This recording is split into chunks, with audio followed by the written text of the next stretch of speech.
I checked my YouTube channel, and it has been over a year since I uploaded a video.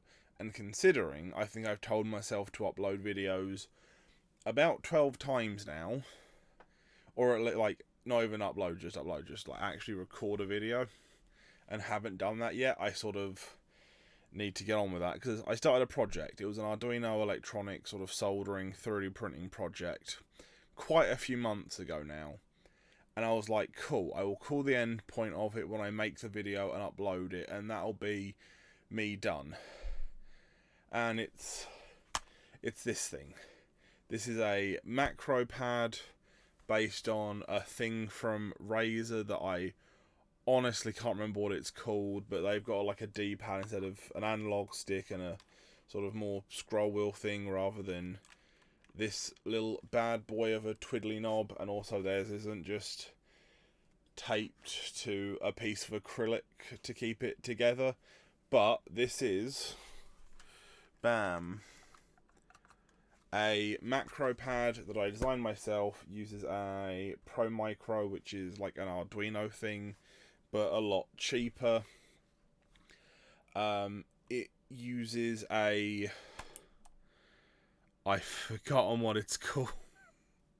It uses a matrix system for getting all of the key inputs to work. So row, column, column. So when you press this button, row 1, column 1 shows it. When you press this button, it's row 3, column 4 kind of a deal.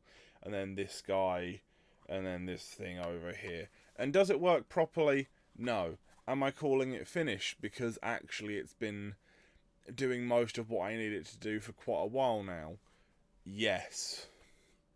So, because I find it easier to talk about the things where I was doing poorly at. I was about to lie and say I find it easy to talk about the things I did well. I find it easy to talk about the things I did poorly, because those are the things I can like use to improve on. If I'm sounding quite manic at the moment, it's because I really just need to get through this before my brain loses interest. 1. Back plate. Never happened. Don't know why. Could never be bothered to 3D model it. 2. Because I did this I 3D modeled the 3D printed parts for this in Blender, which is not a good software to use for this kind of thing. It was all precisely made 3D parts because I had to like press fit the key switches in, because there's no circuit board in here other than on the Pro Micro, and then the board that this thing came pre-attached to and that this came pre-attached to. But yeah, that wasn't ideal, and making changes to the iterations of the placement of the buttons was really difficult, because I had to do it piece by piece, and then getting the shape of the 3D model to work when you put like holes through it in Blender isn't, when you like sort of put boolean holes through it in Blender, isn't great. But in a 3D modeling software like Fusion 360, which I've been using a lot more of lately because I've got a lovely bit of access to it through job means, this is, yeah, this would have been a lot easier to make in Fusion 360 and required a lot fewer various iterations of it. This uses 3 different forms of filament plastic, PLA, TPU, and I want to say PTFE or something. I've forgotten which one it's called. It's a high temp plastic that I had and wanted to test and play with. And then this bit is actually soft and squishy and fits quite well, at least to my hand. Other issues. The software on it is kind of shoddy. If you for some reason need to hold down a button like that to get it to temporarily switch over to something while you're holding it, it doesn't hold it down.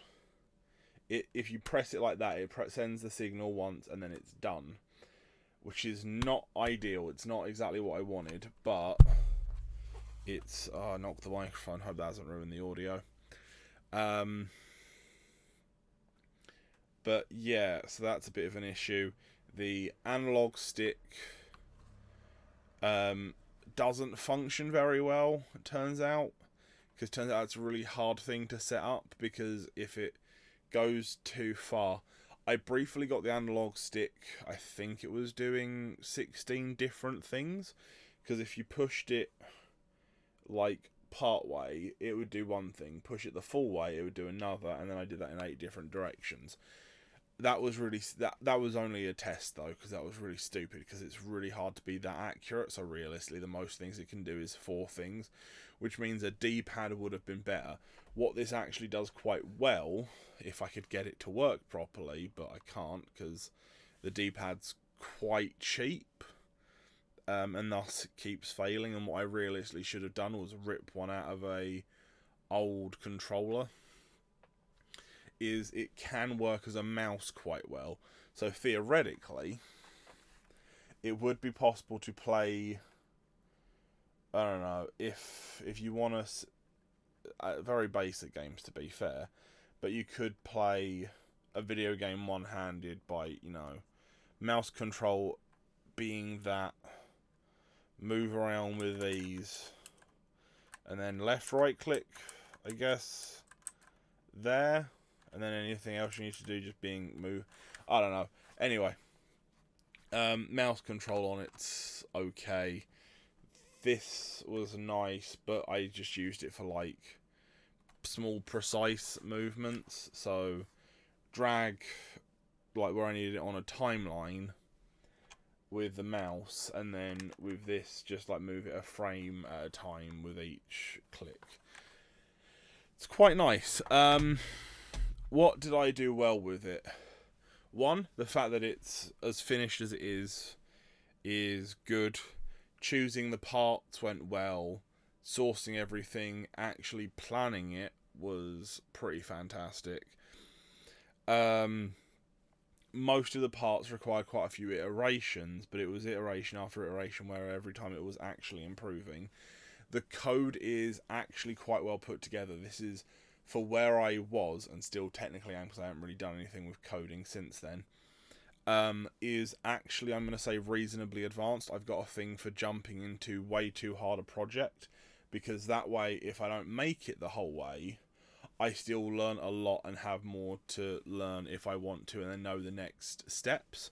And for some reason, I just have a lot easier time, one, reaching for things out of reach, and two, doing difficult things over easy things. If something's easy, my brain sort of goes, we probably already know it, and then won't learn it. If my brain has to learn something difficult, it will learn it. But yeah, that's the video on my DIY macro pad that is effectively a rip-off of a Razer product, but is fully designed by me and isn't actually a rip-off, because fair use means I can like recreate the design for personal use. I think it does. I'm not sure why I'm saying that. It doesn't matter. Not like no one in the world would think that's an fair thing for me to have done, and it doesn't even actually look that close. It's just, oh, man built a macro pad with a different thing on it and a different thing, and none of it works very well. Oh no. Cool. If you've got the whole way through this video, thank you for watching. I'm going to try and upload more often. I'm making this video primarily because I've got to take a break from a different project, which is a 3D modeling project in Blender rather than one in, say, Fusion 360. But yeah, that's this done. I'm out.